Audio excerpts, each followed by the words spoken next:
Okay. Sandy soil weighs about 4.5 million pounds per acre foot. Clay soil around 3.4 million pounds.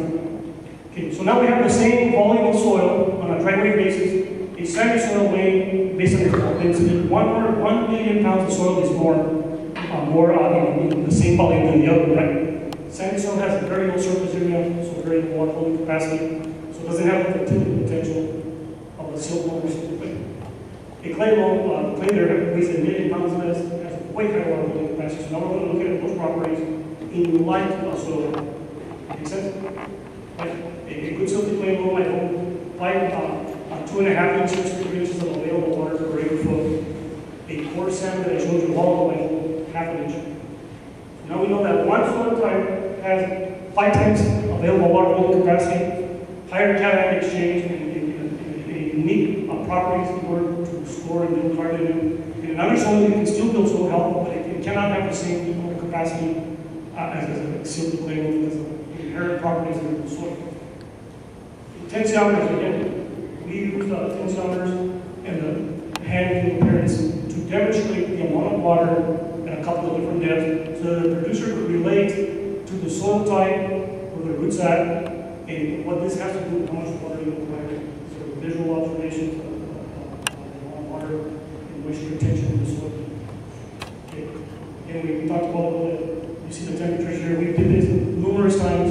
We completely constantly found between 15 to 25 degrees Fahrenheit differences between healthy and unhealthy soil. And that's related to how much water and the nutrient cycle you have. The lower the temperature in our climate, the more efficient the water, and the higher the nutrient efficiency because of the biological nutrient system. Okay, go ahead. Okay, laser letting, go ahead, that's that point. Okay, again, I talked about, I'm going to just show some of these things here. We're talking about, are we irrigating out of this yet? What is the most proper system that we would select? We've got to look at the farmer's current cropping system, location, his capacity and technology. What can you possibly do? It's not enough to say, let's put in the highest cutting edge drip irrigation ain't going to work in some cases. Right? In some cases, the water quality doesn't allow you to put that system in place. In other cases, you might say, I want to put in an irrigation pipeline to grow alfalfa or fruit orchard, but you don't have a hydraulic head, so you can't do it no matter what. It's a constraint. That's where you begin to choose the technology that fits your area.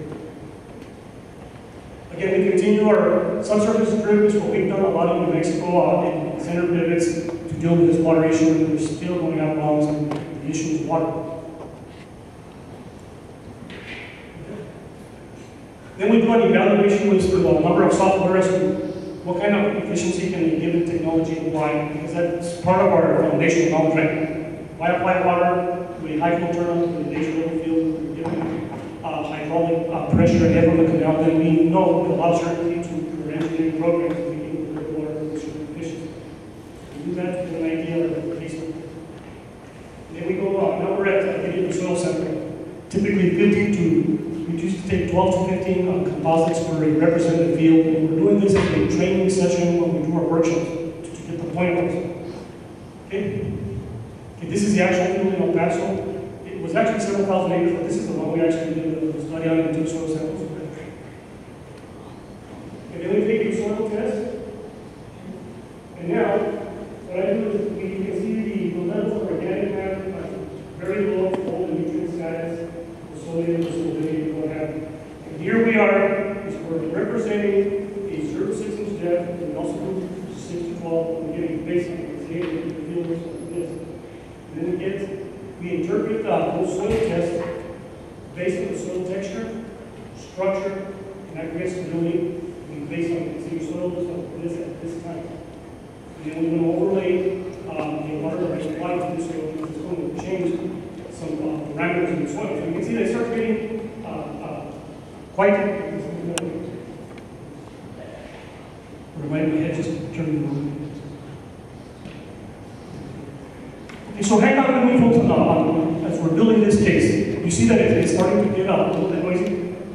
This is the protocol and process that we've been doing when we do our workshop in New Mexico. Myself, Eric, Anonymous, folks from the emission stuff, extension, whatever. We jointly come together and we assign each one of these assignment. And we all visit and share each other the information and say, hey, we're about to do a workshop, and yes, no, look at what it looks like. It looks like this. So by presenting all of this facts, we present this reality to our farmers, and unless we know with a lot of certainty how these things are playing out, we don't know all the facts. So again, we figure out our baseline soil system. And then we use, this is our New Mexico 590 job sheet. And again, we use it to get New Mexico University baseline fertilizer recommendation. And from there, as soon as we begin a soil health program that begins to incorporate compost, manure, cover crops, we begin to wean out. And the only way to do this is we do a demonstration to see by how much can we begin to use NPK and we begin to use soil health. This can only be done by demonstration and trial of what should happen. As I go back to this premise that this is very, is that good? Better? Fine. So what happens then is that we now are looking at fertility and can bring all this information together and baseline it and say this is what our soils look at this stage. Okay, now we have our baseline soil fertility and we do what was demonstrated this morning. We asked, is our soil very healthy so that when we did a slate test or other, it had good structural stability right in the apart? Or are we beginning a demonstration and the soil is so poor that when we put it in water, it falls apart? At the time that we invited Jay Gear, John Stigma, and Ken Miller, a producer from North Dakota, I married to 3 years ago, we started on one of our projects on soil that we put the soil in the water and immediately turned to chocolate. And so that is the soil that we had previously gotten water test, fertility soil test, and what happened. And we said our soil looks like this, it looks like this. And everyone on this site that we worked out agreed to, yeah, our soils are very poor health, but it's a certified organic farming system. Right? If 3 years later, that soil now has switched and it no longer falls apart. This is what cover crops, diversity, what have you, and missing the soil as least as possible. Then take that out. Now we know we have the environment to make the biology do its job more efficiently. Okay, so we want our soil covered. The other one, the impact of, we don't have any in New Mexico at this stage. We'd like to have some erosion. We would be glad to have a little bit of erosion just to fill some of the dam. But we don't have this. We do have a lot of erosion, but we want a living plant and residue as much as possible to the degree that our area allows.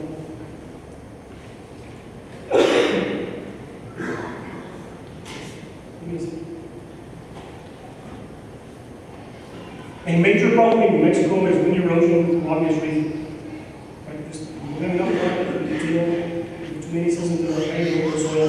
We have problems. We had a lot of them this last year, and we thought us to blow this area, and I think we're going to have even worse. Go ahead. Okay.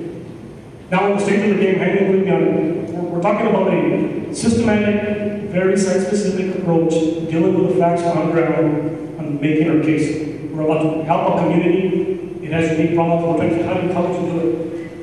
One of the things that we're trying to teach is the art of soil health.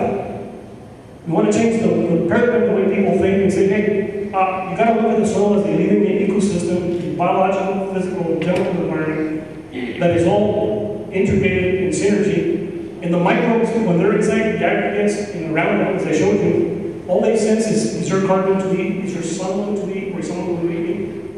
Is the temperature fine? Is there enough moisture? Can I breathe? Can I exhale? Can I hide? So when we're talking about soil health, we don't want to get a simple chemical analysis from the lab and say this. I'm not overly interested in the story. Neither do we want to look at soil and say, you know what, we took a soil fertility, we know absolutely nothing about the health of it. Neither do we know the amount of water and water quality that was applied to it, because then you would not have seen the system properly. The system is not even integrated, everything is connected to everything else, and that's just the way that it is. And it's a major challenge to convey and teach that, even to our own folks. Working in our folks in New Mexico, it's still a challenge. I work with a lot of our PCs, planners, and others, and they say, you know what, I don't have the confidence level you do. I don't know how to articulate the message. If I took a soil test, I had no idea how to relate to the soil texture, structure, and what have you. I don't know what soil health is, and what organisms are. Let's get to another one. You just have to know that a combination of systems have to come together in such a way that it provides for the habitat to be there. As Brendan mentioned this morning, he's not concerned about how many thousands of species of bacteria apply. He's just concerned that they're in great numbers and that he did practices to get them there. So we're saying that this is not rocket science, but it does take a different way of thinking. One of the things that we've been doing to complement the pecan industry, we're on our third year now. We started a 10-acre composting facility with one of our largest pecan producers. And I brought up this idea to him, he was very open to it, and we brought an expert in from Doug Weatherby, he's from Mexico, he's known as the dirt doctor, he's a really fine guy, well versed in soil health. He's been taught and trained under laying hands so fully incorporated. So we met together and we began making our own compost. Because I told him, I said, you know what? It's not wise to continue applying NPK and pecans. The price coming through the roof, facing the drought and all that. There's got to be an alternative. So alternative was this. Every year we include several thousands of pecans. You have truckloads and truckloads of pecans. So a lot of mulcher or shredded almost pecans the size of a pinky diameter in them. And then we use around 50% of the shredded pecan. We use them all shredded, but my volume is 50% of the shredded limbs. And around 30-some% of it we use grass that we between trees or weeds. Okay? And we harvested that, and we use around 5-10% of pecan shells after they shell the pecan shell. We put that in a pile. And by volume, we used around 10 to 50% of the volume of the compost was manure from the dairy. So what we made, after a couple of trials, it didn't take us very long, we developed a funnel-driven, high-quality compost as was analyzed by Soil Food Web Incorporated. We sent it to the sample, they said, oh, that pile is the right one. So now we're making a compost that is funnel-driven, based on what I've done, recycling the old products from the pecan. Returning it back to the field, starting off at 5-7 tons to the acre, in a field that now is growing Bermuda grass or other stuff, we're still germinating with other cover crops, and mowing it and returning that in the top dressing of the compost. And we clearly see after a couple of years dramatic improvement in yield, in soil quality, and in growth of the trees. One of the sites that we're doing this, we have side by side by a producer that we're doing this with, the other one, the other producer, they both planting transplants. Where we have planted transplants, the tree grew twice the size of its neighbor, anything that we can attribute to the soil. And this happened even on very coarse sand. We were told that earthworms don't like coarse sand, whatever. Well, you know, they like it, there's something to eat, and they're not disturbed. Because we went in for a very coarse sand, there's one there, literature said we won't find them. So what we see, even on very unfavorable soil types, the environment can be changed to make it a beneficial environment to grow a crop. So just wanted to point out the compost. We're talking here, we were compost, and this is another field that we're doing in schools. This individual has 3% organic matter. I've been working with him for a long, long time. He's one of our, matter of fact, I think he came here, Lawrence Sanchez came here sometime a few years ago. These fields there are 3% organic matter. In New Mexico, on our silty clay loams, that's a scanning level of organic matter. Because by comparison, 95% of all the rest of the soils are 1%. You see there's a difference. In his soils, when we taught this, as you can see right up here, 15 tons, we put it in November. By early spring, you can see none of the presence of it because of the earthworms. Okay, so this field also grows very high quality premium yields of these grass game beds. And this field also irrigates around 3 times less than these neighbors without the function. Again, we're back into why is it that a person can grow a higher yield of a very high quality forage, right, with less water? And has everything to do with soil health. So if you're comparing a field home well managed at 3%, 1%, there's no comparison. One's going on from the other. Right? Here's a photo from Jay on the cover crops. I was going to put in the one we had from the Rio Grande farm. I just didn't get to it, but it was an 8-week cover crop mix, and I myself was shocked. I did not know that it was going to perform so well in such a short time. Very skeptical, and a lot of the stuff is being new to us as well. But what we did know is when we did this in the Rio Grande Convenient Farm, we saw that reactive carbon go from about 250 parts per million to 350 to 400. We didn't expect that part of the reactive carbon would make such a jump in such a short time. What we did know is that the structure clearly began to improve rapidly. And that was one of the first times that we saw and say, hey, doesn't have to take that long. These were soils that were highly destroyed before the concrete. Okay, again, we want nitrogen fixing. That's good. My voice is coming out here, so I'm going to have to stop here short. Okay, we haven't had to use this in the pecan industry. This is deep tillage with minimal soil disturbance. On our fields that we've gone to no-till, mowing and returning high-quality compost, right? And their subsurface and right sprinkler and really doing an outstanding job with our soil, water, and tissue test. Being very, very intentional. In those fields, they've had no symptoms or nothing of compaction from running the equipment to harvest the pecans. So again, as I was mentioned this morning, you increase the shock absorb capacity of your soil, and so you can't even compact it that easy when it begins to develop good soil health.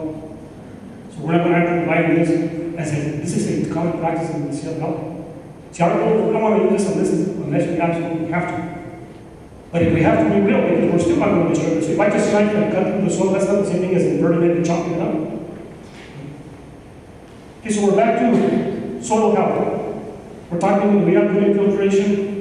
If we get a heavy rain, which once in a while we'll do in Mexico, it's not very common, but if I just irrigate it today, in this afternoon we get a 2-inch rain, I want all the water, because of the leaching effect, to stay in the field, go in the soil, and then for the recharge or leaching to go back. I don't want it running out.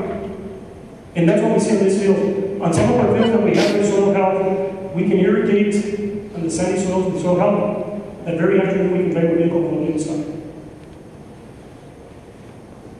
And even on our soils, not only on our sandy soils, there's multiple benefits. Right? Okay, in this example, this would apply more to the state farm in Santa, New Mexico, but as you can see, he plants several rows of different varieties of corn, chili peppers, wind grapes. And this is an 8th generation producer who's been farming there. His family goes back several hundred years. This is the producer there, his family, just like my family, has, by implementing soil health practices, successfully growing very healthy crops for many, many, many decades. No chemicals. For very minimal when it comes to spraying, for example, squash will break. But what I'm saying, dramatic reduction in chemical use to grow crops sustainably, and this is why we're doing a demonstration in Albuquerque and the Rio Grande Community Farm. It's one of the demos that we're doing. We're trying to demonstrate for our local producers, the organic and others, to come and say, hey, it can be done. Yet you can start with a soil that's so highly destroyed that it doesn't have to stay there. And a lot of the stuff, the only way to do it is you have to demonstrate it, because we have a lot of folks that will say, I don't believe in it, something many see for a number of years and see it fail. So this is one of our strategies to change the way we're doing it, is to do these demos, bring people to come and understand the science of soil health. And for example, if today you go to Minor Morgan, if you would see how much he's learned and thinks about soil health in just 3 years, he's an outstanding organic farmer. Today he's one of our biggest spokespersons to tell people that organic farming can go to a much higher level than we claim we can. Because you can bring in components of no-till, no-till, mulch, and other kinds of stuff, compost teas. You can go a lot more than we say you can to take soil health. So it's been a very positive thing to see some of our producers do.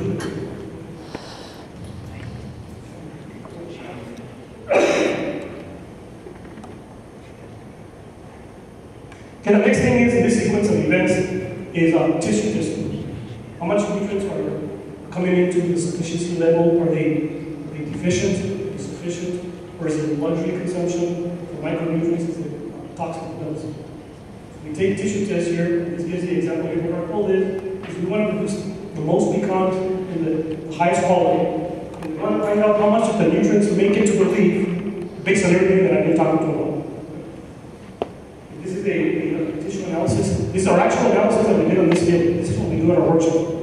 We work with a real farmer on these real issues in the farmer's piece as one of our first presenters. And then myself and a few other folks from NSU and others will speak on different components. And each one will elaborate and say, on this location, this is what we saw. And we open it up to our producer, and the producer will tell us all the things that we need to tweak, that we didn't get right, or that still don't understood. This is an open book, work in progress. Never at any time you say, I figured out soil health, I'm an expert in soil, I know how to vary it, because that's not been our expert. Okay, Okay, the next thing is that the previous stage is, what I'm showing here is whether we had an optimal level or what have you of the different nutrients and how we load it up. Okay, the next thing is, because now most of our farmers are conventional, we are going to use a herbicide or whatever. We want to make sure that we get a bunch of other stuff right and do not rely on chemicals as your first attack to get rid of an insect, weed, or pest, right? We're saying, yeah, when you're going to use them judiciously, use the right one at the right time, blah, blah, blah. But don't forget to do the rest of this work. Do as much soil health as you can, site-specifically, because that's how you avoid having to use more chemicals in the first place. That applies also for fertilizers. You want to use the least NPK and what have you. And how much fertilizer came in the water? In our soils, we provide hundreds of pounds of calcium, magnesium, and what have you. So you want to see how much value did that bring in the water? How much salts came in the water? And the other part is what kind of fertility potential does your soil have? Can I exchange how many nutrients are in it? And what so when you start doing a fancy budget with the goal of trying to figure out what are all the inputs doing for us in our soil as we're about to make decisions to want to draw down or use the existing nutrients more efficiently. What? Okay, this is where we talked about a lot of it, is that whenever we plant diversity of crops in our crop rotation, or companion crops, or when we plant our cover crops, in the environment that's conducive to soil health, the first thing we see is we begin to see all kinds of beneficial insects, the pollinators and whatnot. Very, very critical as being part of the carbon cycle, part of keeping your pest under control, and it's part of what makes it soil healthy. When I was a little kid, I recall before I started working in the dipping and juices area, I went into some real big fields of chili, cotton, onions, lettuce, alfalfa, corn, wow, I couldn't even know butterflies, bees, earthworms. It was early 1990, 91, and at that time I was working with Rare Chat, and I'd take him out to the field and we'd work together. And I would tell him, I said, something doesn't make sense here. Well, all of my background was in the crops of weed, it was always like that. You could walk out without seeing hummingbirds and a snake, a bat, and all. So all we did is, on our side of the acres, the way we farmed is there was life everywhere. So if I started running with dirty, and I said, something doesn't make sense with the current way of farming that we're doing, because where's the life in it? Where's the life that we should be seeing as part of the natural soil? So now we took water samples, soil samples, tissue samples. And then we overlaid it to what kind of soil type we had. We used a soil quality test kit, and we used a reactive carbon. And we said, let's bring all those variables together, overlay it, and do a fancy version of accounting and say, what do we know about our cropping system that we know to be factual? And now we integrate. We go through a very simple process. How much water did we apply? What total amount of nutrients and salts came into the system? What kind of salinity, pH, SCR was in the water? What did it do to the soil? The salinity in the water is going to modify the salinity of the soil. That's how it works. And then we figured out what kind of pH and what have you we had in the soil. In our soil analysis, it gave us a baseline saying our soil looks this fertile, with this soil type, with this soil health, with a certain water applied on it at a given efficiency, what have you. So we're beginning to connect us here. Okay, the real thing is what in this example, what kind of nutrients came from the soil to the leaves to meet the requirement of the pecan? Their goal is we want to grow pecans, or chili, or onions, or whatever. So the goal is we're trying to help the farmer say, hey, do you understand that the water quality, quantity, the irrigation system, how you apply the water, the soil that you have, and how it loaded up with nutrients and what kind of biology it has, determines what kind of crop you grow, right? You see that makes sense? It can't be any other way. So we don't want to just look at a physical plant and say, the plant looks yellow, let's add nitrogen. That might not be the problem now. There's an insect that's sprayed. Again, I'm not going to say I'm against spray. I'm saying after we looked at all the facts over a rotation and what have you, over 1 year or 2 years, can we see how all things are coming together, making decisions on what it costs us to buy equipment, to plant a cover crop, to use water more efficiently, to split apply fertilizer, right? We're gathering all the information. The farmer is the one that knows this stuff well. All we do is guide and coach our own folks, and we learn from the farmer, and the farmer learns from us, and we say, you know what? There are so many dynamic factors coming together that you cannot know all the facts. But we start. We don't use it as an excuse and say, I'm not going to do cover crops. I don't think I can do it. Or whatever in the past, well, let's put in a subsurface drip and that take care. No, it's not going to take care of it. Because when you have water quality issues and what have you, if you don't manage for salt and what have you, have other issues that you come to onto. So our goal then is that to look at the whole picture, make judgments on it, use very simple visuals in this field. I want to mention that we rented $150 to $175 to get a baseline irrigation water soil tissue test for every time we do one of these demonstrations or workshops. And we show the farmers through your advantage, you really need to know this stuff. You need to be really sure what your water is doing to your soil. You gotta know for sure. You gotta know that the way of irrigating and farming, it's all connected. And so we make an emphasis of saying that we don't want to bring this into parts. We don't want to have a reductionist view of science, right? We don't want to decouple the system and work in parts. This is what has caused the problems that we have today. Our goal is we're doing the opposite of this. So now we're saying, let's learn jointly together this very science-specific nature of soil health. Let's get our facts as they are, and let's deal with the limitations and restrictions we have, and we'll be content with it. Well, let's make sure that we see all the facts as they are, not as we want it to be. So once we've done this fancy form of accounting, the producer will know right away when we tell him, you understand why you have this kind of salinity problem, or nitrate leaching, or ammonium volatilization, or a high level of calcium carbonate affected phosphate availability. Once he sees those in context, he can decide to do something about it. If it's split applied phosphate, he can decide to go to a less aggressive tillage. Once he knows his facts and we get the information, tease the information out, he's more prone to say, okay, now I know what my facts are, I can do something about it. If we don't make those facts very, very clear as we're working in the field, we have this enormous complexity and a lot of noise that's back there because soil health can be like that. If we don't simplify it and integrate it, it's involved science. There's no way like my friend Garcia that says, you can't treat it like a chemistry said. It's not chemicals in and chemicals out. I wish it was that easy, but it don't work like that.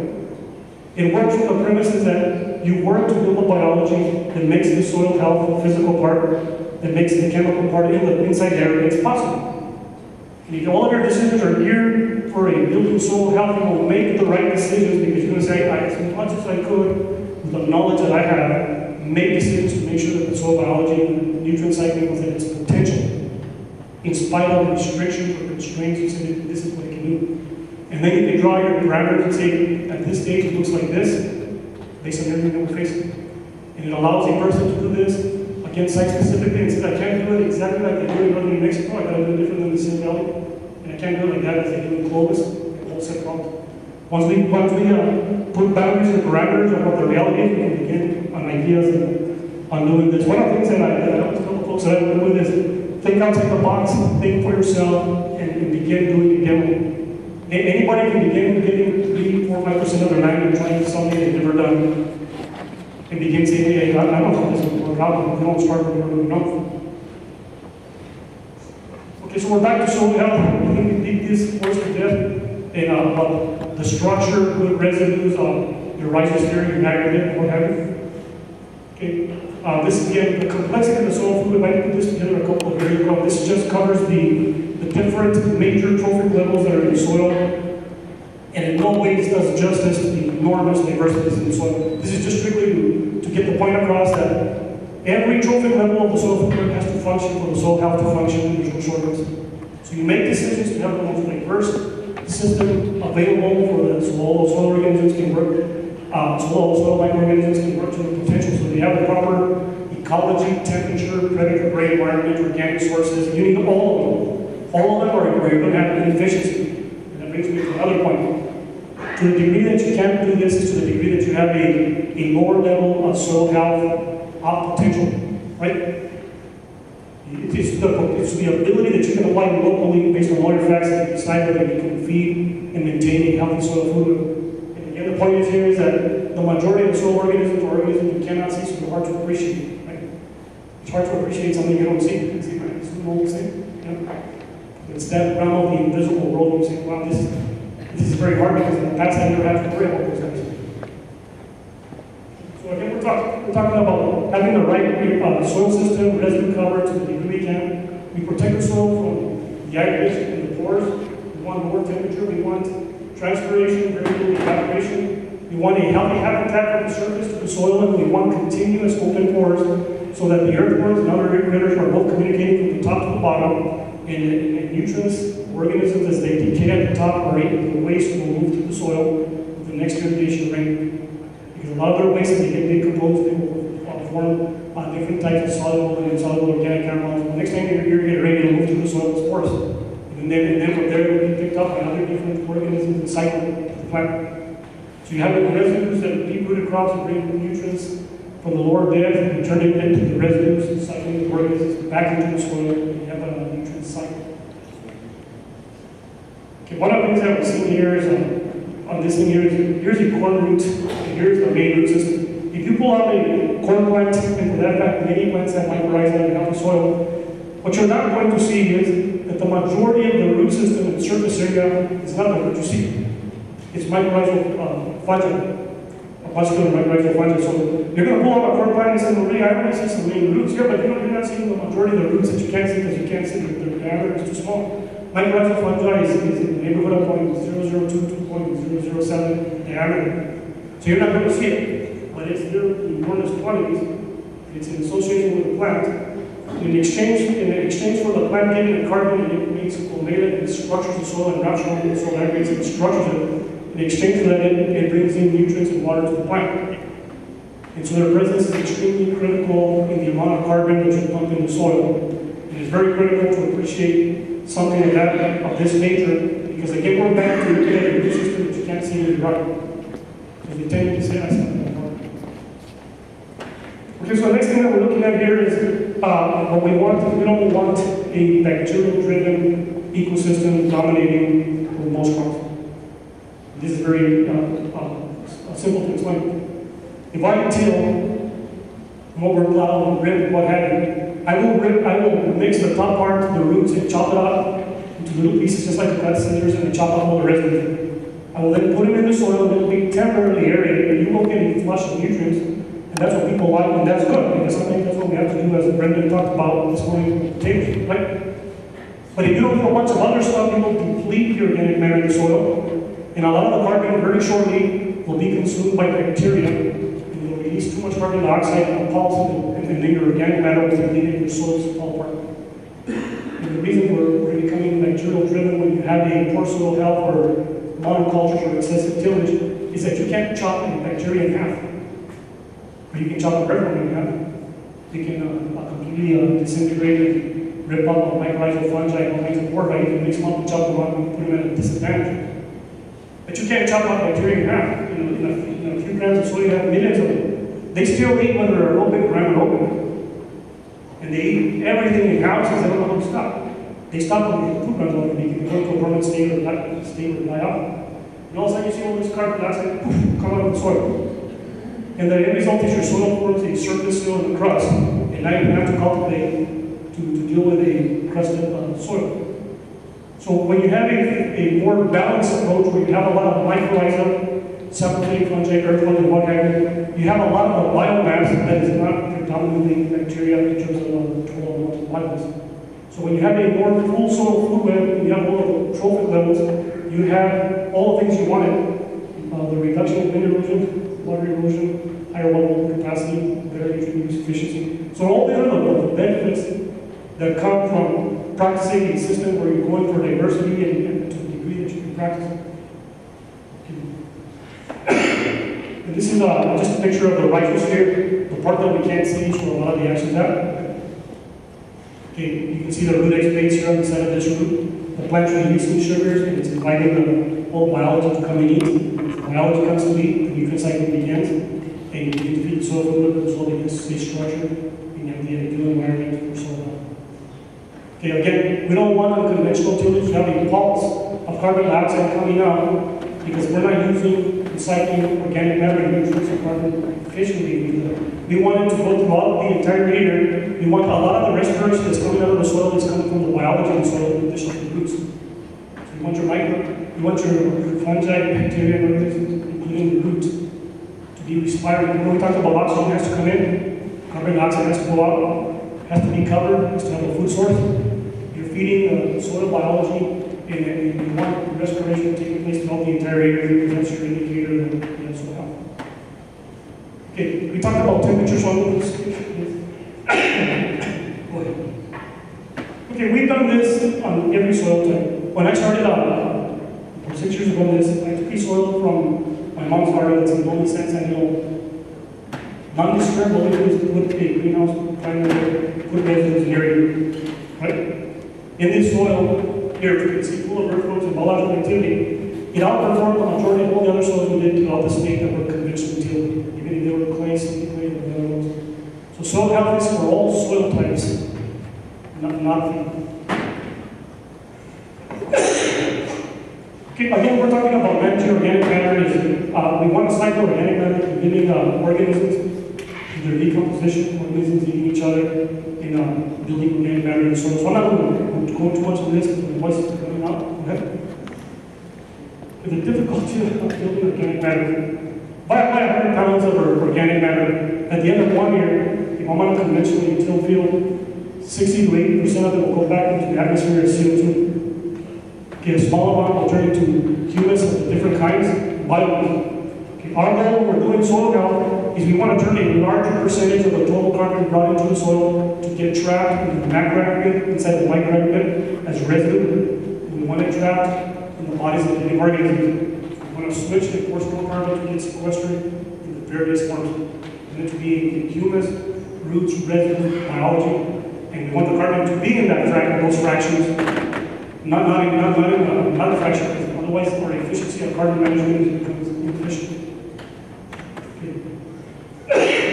This is a super molecular nucleic acid by our good friend Michael Chris that doing research, and he's been doing this at Solom's labs and San Diego National Labs. This is world class. This is the first of the classification of nucleic acid to where they characterize the enormous properties that it has in holding water, structuring soil, cation exchange, and many other things. It's too much. You just have to Google to learn about it, to find out that it's just mind-boggling. Okay, so I say, well, what does humic acid have to do with this whole thing? It's an important component of the end result of soil humidification. Remember I mentioned to you that a lot of our goal is how do we teach people the science of soil health, right? Remember the first goal I told you? The macro aggregate, the saccharate, and then the micro aggregate? And I told you it's very important to protect those in the macro aggregate form because inside that environment is where we're holding water, nutrients, and biology. A major component of that biology is the formation of humic acid. And it's a whole other effort here. And, someone like Michael and someone else can describe this very, very well, especially the research that you see of the folks that have written about it. So this is just the nature of soil health. It's very complex, right? It doesn't lend itself to say, well, I'm just going to I'm just going to plant cover crops with subsurface drip. I think that's it, right? That's when you're going to have a failure. You don't do the whole story. Okay, so we're looking at some easy things to look at, earthworms. And when we did 3 years ago, we stopped doing no-till on the pecan orchard that I was mentioning too. We started with total producer, just stop with this, a few other trials. Again, then the natural vegetation was moving, right? By September of that year, so basically 4 months, we had the entire area was already decolonized with baby earthworms. That's one growing season. That's not the fun. 3 years later, I told the producer, what do you think about those fields on no-till? I call it a compost, very precision, smooth fertilizer, right? The drip or like a sprinkler. People, we didn't know. Because we were told that the trees need to be cleaned. We didn't know because we had no idea what we were doing. What do you think about it? He goes, when the labor that I've saved, taking it to no-till, the watering, the higher quality of nuts, the higher yield, the constant yield, he goes, that's in itself worth enormous benefit to us. It was just a labor saving. We don't get on the tractor and jump on it every 2 weeks to test it. So it's just a way that we think. Okay, we don't want a condition where soil is so poor that the earthworms here are in sleep stands. They're not working for you, they're asleep. Because the environment is too hot, it's too toxic, there's not the right moisture, and organic matter to eat, so they're not going to work. So we don't want that kind of a worker, right? Go ahead. Okay, so we're already at the end. Okay, We started out with this premise, restoring the biogeochemical nutrient cycle. As best as I can, what I'm sharing with you is what we share with our folks, our partners, is but we do this on an entire day of workshop. Matter of fact, the next workshop we will be doing will be March 20th at the Untitled campus. We'll be doing it in partnership with the Espanola College, where they have become a pioneer in agroecology. And in the beginning, we're going to implement a lot of our soil health strategy. So very, very excited because we have a lot of really capable, good people there at the Espanola College who are rare to myself actually went for the first few years now. And I'm so pleased to see that an institution is willing to pick this up and fine-tune it and train the next generation of students to think as agroecologists. That's the kind of the employee who wants to what I've done, someone that can think about all the factors and say it looks like this. And to connect all the dots, I think this is very useful. We'll also be doing, we have one scheduled for, thank you, sir.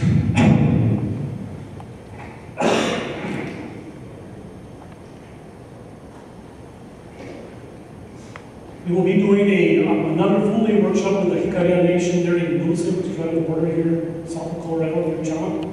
And that hasn't been scheduled. But we have quite a few of them ready. We've given this training to the foreign experts, to folks from Mexico, and a bunch of other folks. And like I said, totally in Mexico, we've done it 64 times. And it would be an extreme slowed-down version of what I gave you now in the last hour. Then we go to it slowly so we don't get into it towards it. But we take that message and we invite the local consultants. I've invited some of my consultant friends from California, Arizona, Texas, from Mexico. We invite the farmers, the university folks, and say, hey, come and join us. We don't have all the answers, we never claim to it. Give your input. If you have a better idea, share it. We don't claim to have all the answers, we don't. We were very, very privileged to have Ray Archuleta put us in contact with Jay Fjord, Mr. John Sticka, and one of his former Ken Miller. It was an enormous benefit to us because we didn't know a lot of stuff that we weren't seeing there. So they came down and we took Jay out there to really one of our pilots. And once I figured out what he was connecting the dots, I said, now I got it. Now I know what I can do with our farmers because I didn't know the connections. So Untitled is developing networks, develop your specialists on the networks that I have, people that are good at cover crops, that are good at salinity, that are really good engineers in subsurface drip and maintenance, that understand water rights. So what we're doing, and we're a work in progress, and we have a lot of work to do, is we develop a network and a capacity to be able to answer some of these questions and hopefully develop a network bigger. And what has worked with us is having critical networks of people that know more than we do in different subjects. But we're taking that knowledge and trying to distill it in a fashion that can tell the producer, you too can know this. This is not rocket science, but you have to get through a little bit of thinking outside the box. But anybody should. It's all of our responsibility to know soil health. You cannot delegate this to the university or to any one person. You delegate this, it's all of our responsibility to do it, or we're not going to get the story. We have too many pressing issues. In Mexico, we have really major issues that we're going to have to address. And unless we take a lot of this to some common sense soil health, we're going to have problems. Because our issues are really, they're very serious, they're very big. We're dealing with lack of water, salinity, green erosion, lack of diversity, unhealthy soils. And our issues are big. I don't know how, because I haven't worked in Colorado, I don't know what the issues are here. In New Mexico, I have a good idea because I work with a lot of folks and I can see